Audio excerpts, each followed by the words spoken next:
দর্শক আসসালামু আলাইকুম। আশা করি ভালো আছেন। দর্শক, বাংলাদেশে কোটা বিরোধী আন্দোলন এখন বিশ্বের বিভিন্ন বিশ্ববিদ্যালয়ের ছাত্ররাও সমর্থন জানিয়েছে এবং এই কোটা বিরোধী আন্দোলনে বাংলাদেশের শিক্ষার্থীদের উপর পুলিশি হামলার প্রতিবাদে পৃথিবীর বিভিন্ন দেশের বিশ্ববিদ্যালয়ে ছাত্ররা প্রতিবাদ করেছে। এই কোটা বিরোধী আন্দোলন আপনারা জানেন, ছাত্রদের এই যৌক্তিক দাবি, তাদের মেধার ভিত্তিতে নিয়োগের যে দাবি নিয়ে আন্দোলন করে আসছে, কিন্তু বাংলাদেশ সরকার তাদের দলীয় হীনস্বার্থ চরিতার্থ করার জন্য এই কোটা প্রথার বিরুদ্ধে অবস্থান নিয়েছে।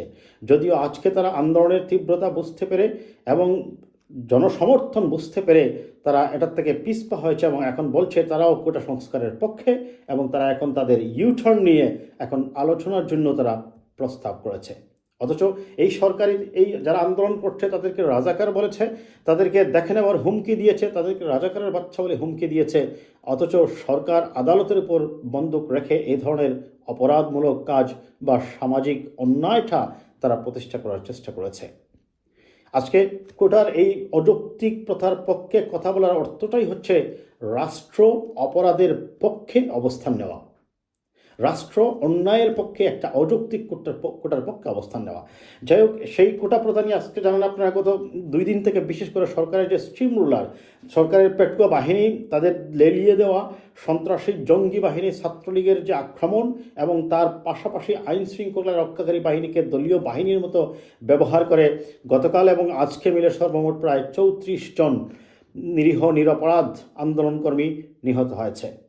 অনেকে আহত হয়েছেন প্রায় 1000 খানেক, এবং সরকার একের পর এক নির্যাতন নিপীড়ন চালাচ্ছে, অনেক কূটকৌশলের আশ্রয় নিচ্ছে, বিরোধী মতের নেতাকর্মীদেরকে গ্রেপ্তার করছে, রিমান্ডে নিচ্ছে, এবং সর্বশেষ আপনারা জানেন যে কোটার সমন্বয়কারী যে সে নিজেও তাকে গুম করে ফেলার কিংবা তাকে গ্রেপ্তার করার শঙ্কা প্রকাশ করেছে। যাই হোক দর্শক, আমরা সেটাই, তবে আজকে দেখি আমরা পৃথিবীর বিভিন্ন দেশে কোটা বিরোধী শিক্ষার্থীদের উপর হামলার প্রতিবাদে যে সমাবেশগুলো হয়েছে, আমরা একটু এই সংবাদটা পড়ে নিই।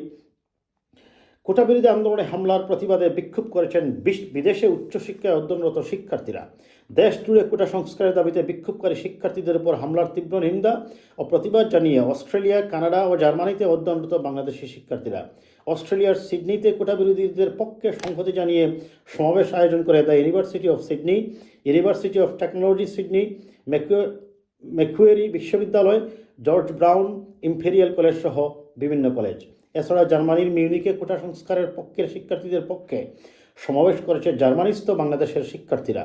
সেখানে তারা বাংলাদেশে আন্দোলনরত শিক্ষার্থীদের উপর ছাত্রলীগ ও পুলিশের হামলার তীব্র নিন্দা ও প্রতিবাদ জানিয়েছে। অস্ট্রেলিয়ায় বিক্ষোভ সমাবেশে আগত শিক্ষার্থীরা কোটা বিরোধী শিক্ষার্থীদের উপর হামলার প্রতিবাদ জানিয়েছেন। ঢাকা বিশ্ববিদ্যালয় সহ দেশের বিভিন্ন বিশ্ববিদ্যালয়ে আন্দোলনরত শিক্ষার্থীদের আন্দোলন যৌক্তিক বলে মনে করেন কানাডার টরন্টোতে অধ্যয়নরত বাংলাদেশের শিক্ষার্থীরা। কোটা বিরোধীর সমর্থনে তারা একটি সমাবেশের আয়োজন করে, যেখানে তাদের কোটা বিরোধী বিভিন্ন স্লোগান দিতে শোনা যায়। কানাডার শিক্ষার্থীরাও দেশ জুড়ে কোটা বিরোধী আন্দোলনরত শিক্ষার্থীদের উপর হামলার নিন্দা জানিয়েছেন এবং হামলাকারীদের বিচারের দাবি জানিয়েছেন। বিদেশের মাটিতে অনুষ্ঠিত বিক্ষোভ সমাবেশগুলোতে হামলার প্রতিবাদে বিভিন্ন ব্যানার প্রদর্শন করেছেন শিক্ষার্থীরা। এসব বিশ্ববিদ্যালয়ে অধ্যয়নরত শিক্ষার্থীদের প্রেস বিজ্ঞপ্তিতে এ তথ্য জানানো হয়েছে। দেখুন দর্শক, তার মানে এটা শুধুই যে বাংলাদেশের এখন ভিতরে সীমার গণ্ডির মধ্যে থেকেছে তা কিন্তু নয়, এটা বাংলাদেশের গণ্ডি পেরিয়ে বিদেশেও চলে আসে। এমনকি বিদেশি মিডিয়াগুলোতেও বেশ ফলাও করে প্রচার করা হচ্ছে, বিশেষ করে পুলিশের যে নির্যাতন এবং পুলিশের যে ক্র্যাকডাউন করা হয়েছে এবং পুলিশ যেভাবে ছাত্রদের উপর অত্যাচার করেছে, এই সচিত্র প্রতিবেদনগুলো তারা প্রকাশ করছে পৃথিবীর বিভিন্ন দেশের মিডিয়াতে।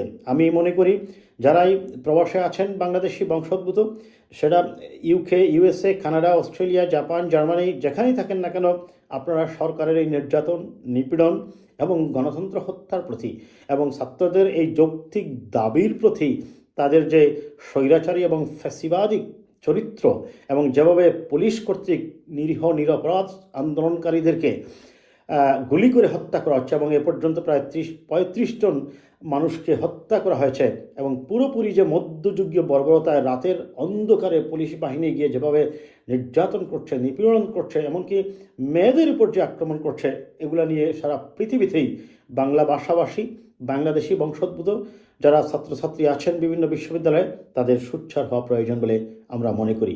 এবং যে কোনো মূল্যে ছাত্রদের এই যৌক্তিক দাবি আদায় না হওয়া পর্যন্ত রাজপথে আন্দোলন অব্যাহত রাখতে হবে এবং বিদেশ থেকে যে যেভাবেই পারে যেন সমর্থন অব্যাহত রাখে।